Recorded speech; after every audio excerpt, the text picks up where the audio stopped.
मानस की रचना जो है परम पूज्य गोस्वामी तुलसीदास जी ने की है, जो कि बाद में उन्होंने की थी। मगर जो श्रीमद् वाल्मीकि रामायण है, वाल्मीकि रामायण, उसकी रचना उसी समय त्रेता युग में ही की थी श्रीमद् परम पूज्य वाल्मीकि जी ने। और इस मंदिर में वाल्मीकि जी राम जी के पुत्र लव कुश के साथ इस मूर्ति में उनकी विग्रह जो है कहा जाए तो स्थापित है। तथा तुकृते गर्भे दिति परमद श्रीवता सहस्त्राक्षम दुराधर्षम वाक्य। किताबों को अगर आप देखेंगे तो सभी पुस्तकों पर सीताराम सीताराम अंकित है। ये राम नामी पुस्तिका पूरे देश विदेश के कोने कोने से लिखने के बाद जब भर जाती तो उसे यहाँ पे लाया जाता है। जय श्री राम, जय अयोध्या धाम। अलौकिक अयोध्या धाम के 4वें दिन आज हम आप पहुंचे अयोध्या की ऐसे अद्वितीय भवन को एक्सप्लोर करने के लिए जिसकी दीवारों पर संपूर्ण रामायण संस्कृत में अंकित है। तो आप में से जितने भी अवधवासी होंगे, अयोध्या वासी, वो तो इस भवन के बारे में नाम मात्र से ही जान गए होंगे, पर जो नहीं जानते मैं बता दूं कि आज हम एक्सप्लोर करने आए हुए हैं छोटी छावनी के समीप में स्थापित ये श्रीमद् वाल्मीकि रामायण भवन। इससे पहले कि हम एक्सप्लोर करें, मैं आपको कुछ जानकारी बता देता हूं कि हम अपने चैनल पर कर रहे हैं अलौकिक अयोध्या धाम की 30 एपिसोड की सीरीज। इस सीरीज के हमने 2-3 एपिसोड सफलतापूर्वक अपलोड कर चुके हैं और आप उन्हें देख भी रहे हैं, प्यार भी दे रहे हैं। और ये आज हमारा 4था एपिसोड होने वाला है। इस सीरीज में जुड़ने के लिए आप हमारे चैनल को सब्सक्राइब कर दीजिए, वीडियो को लाइक कर दीजिए। और बाकी चलिए आज 4थे दिन हम शुरू करते हैं अपनी श्रीमद् वाल्मीकि रामायण भवन को एक्सप्लोर करना। एक्सप्लोर करने से पहले सबसे पहले हम बात कर लेते हैं लोकेशन की। तो अगर आप लोकेशन देखोगे श्रीमद् वाल्मीकि रामायण भवन की, तो मैं आपको बता दूं कि अयोध्या में जो जानकी घाट है, जानकी वल्लभा कुंज, वहाँ का ये मार्ग है जो आपको सामने दिख रहा है। और बाकी अगर मैं इधर से दिखाऊं तो ये जो पूरा परिसर देख पा रहे हो इस साइड, ये है छोटी छावनी का।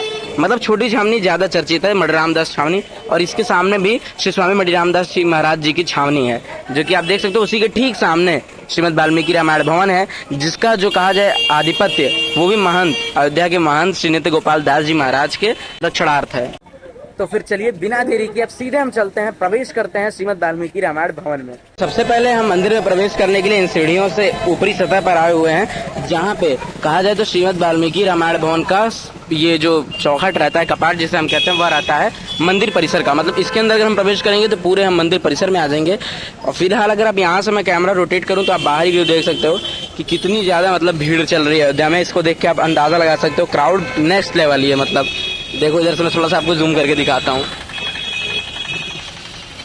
क्योंकि सामने है मणिरामदास, सामने है मणिरामदास जी की छावनी, और अपोजिट साइड उधर पड़ता है जानकी वल्लभा कुंज, वहाँ पे बड़े हनुमान जी वो सब भी हैं। तो चलिए हम पहले प्रवेश करते हैं इस परिसर के अंदर। और जैसे ही परिसर में प्रवेश करते हैं देखते हैं कि क्या क्या चीज़ें इसके अंदर प्रदर्शित हैं। सबसे पहले प्रवेश करते ही हमें देखने को मिलता है ये श्रीमद् वाल्मीकि रामायण भवन का इतना भव्य सा परिसर, जिसकी सुंदरता की अगर मैं बात करूं तो भाई बिल्कुल ही अलौकिक है। जो कहते हैं कोई एक शब्द में जिसको वर्णन किया जाए उस प्रकार से बिल्कुल भी अलौकिक है। और बाकी इस कहा जाए तो परिसर में आपको हल्के से आपको लाइटिंग इशू मिलेंगी, क्योंकि इसमें उतनी ज़्यादा अभी लाइट्स ऑन नहीं की गई हैं। जो नेचुरली लाइट आ रही है उसी से आप देख पा रहे हो। पर ये परिसर इतना बड़ा है और 2 सतह मतलब 2 मंजिला है, 2 तल का, तो इस वजह से यहाँ पे थोड़ी अंधेरी है, हल्की फुल्की। मतलब उतना उजाला नहीं है जितना बाहर है। और मतलब हर जगह रोशनदान वैसे बने हुए हैं, तो उससे जितना भी उजाला आ पा रहा है उसी से आप देख पाओगे। अब सबसे पहले आप देखो जो इसकी मुख्य विशेषता है, मैं उसे आपको दिखाता हूँ, जो कि ये है। इसको देखो आप और सोचो कि मतलब सिर्फ यही नहीं, मैं जितना भी मतलब अगर आपको दिखाऊं तो शुरू से लेकर जहाँ तक ये पूरा का पूरा परिसर है, सभी की दीवारों पर रामायण को अंकित किया गया है, वो भी संस्कृत में। ये देखिए सप्तचत्वारिंशः सर्गः लिखा है। सप्तधा तुकृते गर्भे दिति परमद श्रीवता सहस्त्राक्षम दुराधर्षम वाक्यम सानो नया ब्रवीत।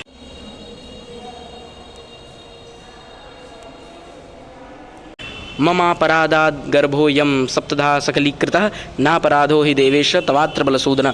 ये जो है वहाँ पे लिखा हुआ है षट्चत्वारिंशः सर्ग, अष्टचत्वारिंशः सर्ग मतलब 48 सर्ग, ये 49 यानी 49 सर्ग, ये सप्तचत्वार मतलब ये 47 हुआ, वो 48 हुआ, वो देखिए अष्टचत्वारिंश 48 हुआ, ये 49 हुआ, और उसके बाद यहाँ पर 51 सर्ग यानी 50वां सर्ग। इस तरीके से जो हमारा श्रीमद् वाल्मीकि रामायण रहता है, जिसे तो श्रीमद् वाल्मीकि रामायण भवन है। किंतु अगर हम बात करें तो श्रीमद् वाल्मीकि रामायण में इसी प्रकार से संपूर्ण रामचरितमानस, जैसे रामचरितमानस की रचना जो है परम पूज्य गोस्वामी तुलसीदास जी ने की है, जो कि बाद में उन्होंने की थी। मगर जो श्रीमद् वाल्मीकि रामायण है, वाल्मीकि रामायण, उसकी रचना उसी समय त्रेता युग में ही की थी श्रीमद् परम पूज्य वाल्मीकि जी ने। और इस मंदिर में वाल्मीकि जी राम जी के पुत्र लव कुश के साथ इस मूर्ति में उनकी विग्रह जो है कहा जाए तो स्थापित है, उसके भी हम अभी आपको दर्शन कराएंगे। बाकी आप खुद सोचकर देखो कि इस पूरे से भवन में इतना अद्भुत पूरी दीवारों पर पूरे स्तंभ पर रामायण को अंकित कर पाना कितनी बड़ी बात है। और एक चीज़ और आपको मैं जानकारी के लिए बता दूं कि इसी श्रीमद् वाल्मीकि रामायण भवन में राम नामी अंतर्राष्ट्रीय बैंक भी है, जहाँ से लोग देश विदेश से पूरे देश भर से रामनामी लिखकर, राम नाम जो कॉपी होती है पुस्तक पे राम सीताराम लिखकर उस पुस्तक को यहाँ पे भेजते हैं और उस पुस्तक को संग्रह करके बहुत ही अच्छे तरीके से रखा गया है। आइए आपको वो भी दिखाते हैं। पहले हम आपको कराते हैं यहाँ पे विग्रह के दर्शन। सबसे पहले आपको बिना देरी किए हम कराते हैं विग्रह के दर्शन, उसके बाद हम आपको दिखाएंगे इस वाल्मीकि रामायण भवन की और अन्य खूबसूरतियों को और अन्य व्यवस्थाओं को। तो यहाँ पर देखेंगे तो इस बड़े से परिसर में सामने की ओर यहीं पे उनकी विग्रह जो है स्थापित की गई है, जहाँ हम आगे की ओर समीप में बढ़ रहे हैं। अभी देखिए एकदम हम बहुत ही समीप पहुँच चुके हैं विग्रह दर्शन के। अब यहाँ से हमें सीढ़ी में चलना है ऊपर, थोड़ा सा ऊपर। ये देखिए ऊपर आने के बाद यहाँ पे हमें देखने को मिल रहे हैं विग्रह, जिसमें बीच में श्रीमद् वाल्मीकि जी हैं और अगल बगल लव और कुश जी हैं, राम जी के पुत्र। तो आप लोग भी फटाफट दर्शन करते हुए कमेंट में जो है जय श्री राम लिख दीजिए और बताइए कि आपको हमारी जो अलौकिक अयोध्या की सीरीज़ है वो कैसी लग रही है। ये देख सकते हैं आप लोग, यहाँ से परिसर का कुछ ऐसा भी हुआ था। ये सामने का पूरा वाल्मीकि रामायण भवन का परिसर है जो आप देख पा रहे हो, बहुत ही सांस्कृतिक और पारंपरिक रूप से। तो फिर आइए अब दर्शनोपरांत कुछ अन्य स्थलों को, यहाँ के वाल्मीकि रामायण भवन के कुछ अन्य स्थलों को भी हम एक्सप्लोर करते हैं, जो कि अगल बगल में ही है। बहुत ही बढ़िया ये परिसर है। जब आप आते हो अयोध्या यात्रा में या आए हुए हो तो अगर यहाँ आए थे तो बताओ, नहीं आए थे तो ज़रूर आना। पहले मैं आपको दिखाता हूँ कि जो रामनामी अंतर्राष्ट्रीय बैंक की मैं बात कर रहा था वो मैं आपको यहाँ से दिखाता हूँ एक बार। मतलब देखोगे ना तो आप बिलीव नहीं कर पाओगे कि मतलब ऐसा भी होता है। आपने मतलब पैसे के लिए बैंक सुना होगा, लोन का बैंक, हर चीज़ का बैंक। रामनामी बैंक अंतर्राष्ट्रीय, वो भी जहाँ लोग देश से नहीं बल्कि विदेशों से भी रामनामी सीताराम लिखकर भेजते हैं इस स्थान पर। जो मेरे सामने ऐसे रखा हुआ है जिसे देखकर तो भाई मुझे बिलीव ही नहीं हो रहा। मैं कैमरा रोटेट करता हूँ जल्दी से और आपको दिखाता हूँ। ये देखिए, कहते हैं ना श्रद्धा सबसे बड़ी चीज़ होती है और श्रद्धा में जब आपके कोई बहुत ज़्यादा सहयोग करने लगे तो वो श्रद्धा एकदम वशीभूत हो जाती है। यहाँ पर देखेंगे तो कितने लोग कहाँ तमाम जगह से इस तरीके से इस पे देखिए अपना एड्रेस और पूरा का पूरा शोकवाक सऊदी समृद्धि इस तरीके से अपना एड्रेस करके फ्रॉम टू ऐसे करके शेयर भेजे हैं इसको। वहाँ से जैसे हम लोग पोस्ट ऑफिस से कुरियर कराते हैं और सभी किताबों को अगर आप देखेंगे तो सभी पुस्तकों पर सीताराम अंकित है।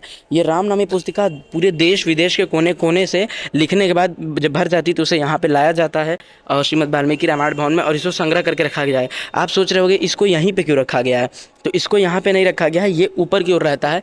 ये जो द्वितीय तल आप देख रहे हो ये पूरा बैंक का है, जिसमें आपको अलग अलग वार्डरोब दिख रहे होंगे, अलमीरा जिसे हम लोग कहते हैं।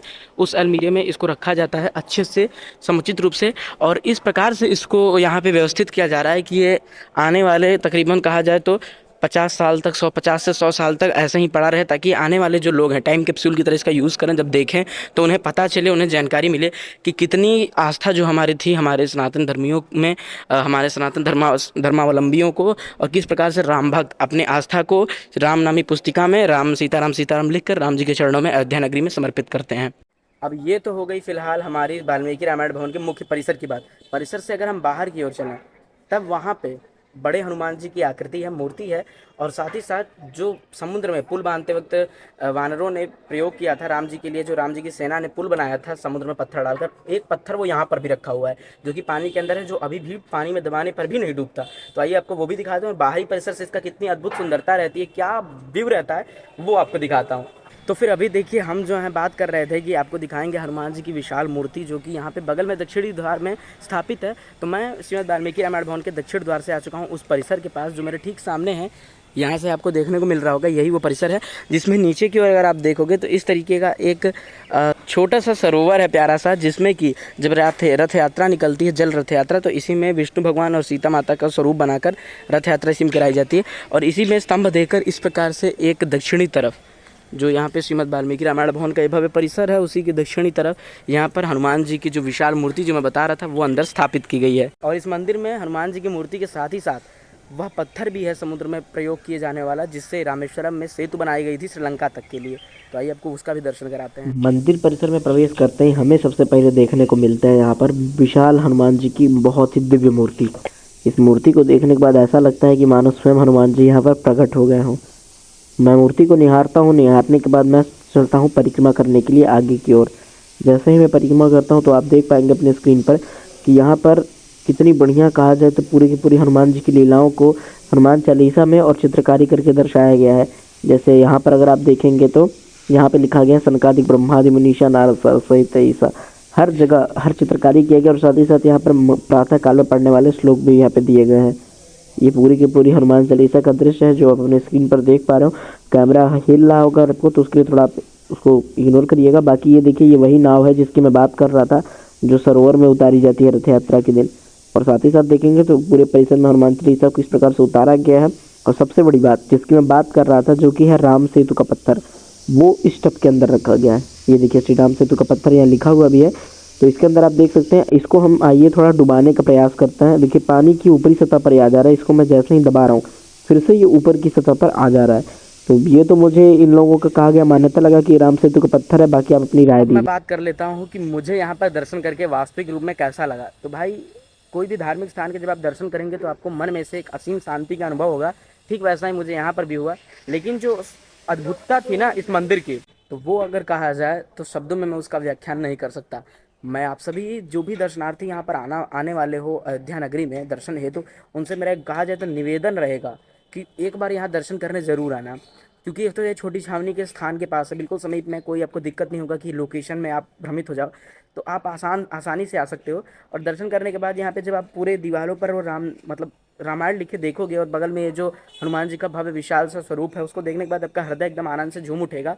बाकी इसी प्रकार से कहा जाए तो मैंने आज अपने चौथे अलौकिक अयोध्या के चौथे एपिसोड को भी, चौथे दिन को भी इसी प्रकार से एक्सप्लोर किया। आप बताओ, अभी मैं देखिए परिक्रमा करते हुए बाहरी ओर से आ चुका हूँ सामने की ओर श्री स्वामी मणि रामदास छावनी के पास। अब आप इस स्थान को देखकर मुझे नहीं लग रहा मुझे बताने की आवश्यकता है। अगर आप वीडियो में बने हुए हो तो शुरू से आप समझ गए होंगे कि मैं यहीं प्रवेश द्वार से प्रवेश करके गया था। प्रवेश करने के बाद ये दक्षिण द्वार से मैं निकला, वो परिसर आपको दिखाया, परिसर दिखाकर वापस से पुनः मैं इसी स्थान पर आ चुका हूँ। तो आप सभी प्यारे व्यूवर्स से मैं बस इतना ही कहना चाहूँगा कि अगर आप मेरे चैनल पर नए हो तो चैनल को कर देना सब्सक्राइब। और आप बताओ कमेंट करके आपको हमारी अलौकिक अयोध्या धाम की जो प्यारी सी सीरीज़ है कैसी लग रही है। और इसको मैं तो कंटिन्यू करूँगा ही, 1 मार्च से 30 मार्च तक जो चली रही है। और आप देखोगे, बस यही कहूँगा ना कि आप लोग थोड़ा सपोर्ट कर दिया करो, शेयर कर दिया करो वीडियो को, और लोगों तक पहुँचा दिया करो, मुझे भी काफ़ी अच्छा लगेगा। और बाकी बताओ कि कहाँ कहाँ से आप लोगों ने मेरी वीडियो को देखी और कैसी लगी आज की हमारी यह वीडियो। बाकी सभी व्यूअर्स को मेरा दिल से धन्यवाद। और इंस्टाग्राम पे अगर मैं बता दूं आपकी जानकारी के लिए कि इंस्टा पेज पर और फेसबुक पेज पे भी हम 30 एपिसोड की जो जर्नी है अलौकिक अयोध्या धाम की वो कर रहे हैं शॉर्ट्स के माध्यम से। तो उसके लिए आप इन आईडी को जो दिख रही है फॉलो कर लेना। बाकी जो पहले के आपने एपिसोड्स नहीं देखे हैं वो यहाँ पर आपको इन पे दिख रहा होगा प्लेलिस्ट, उस प्लेलिस्ट पे आप क्लिक करके आसानी से देख सकते हो। और डिस्क्रिप्शन में एपिसोड 1, एपिसोड 2, एपिसोड 3 की भी लिंक मैंने दे रखी है। तो उम्मीद करते हैं कि आज की जो ब्लॉग वीडियो थी आपको पसंद आई होगी। पसंद आई वीडियो को लाइक कर दीजिएगा, चैनल पर नए हो तो सब्सक्राइब करिएगा। मिलते हैं हम आपसे जल्दी फिर किसी और बेहतरीन नए ब्लॉग वीडियो में अलौकिक अयोध्या धाम के 5वें एपिसोड में। यहाँ तक जुड़े रहने के लिए आपका बहुत बहुत धन्यवाद। Thanks for watching. जय श्री राम, जय अयोध्या धाम, हर हर महादेव। और जो एंड स्क्रीन में आपको ये सजेस्ट हो रही है वीडियो, इसको जाकर आप फटाक से देखिए।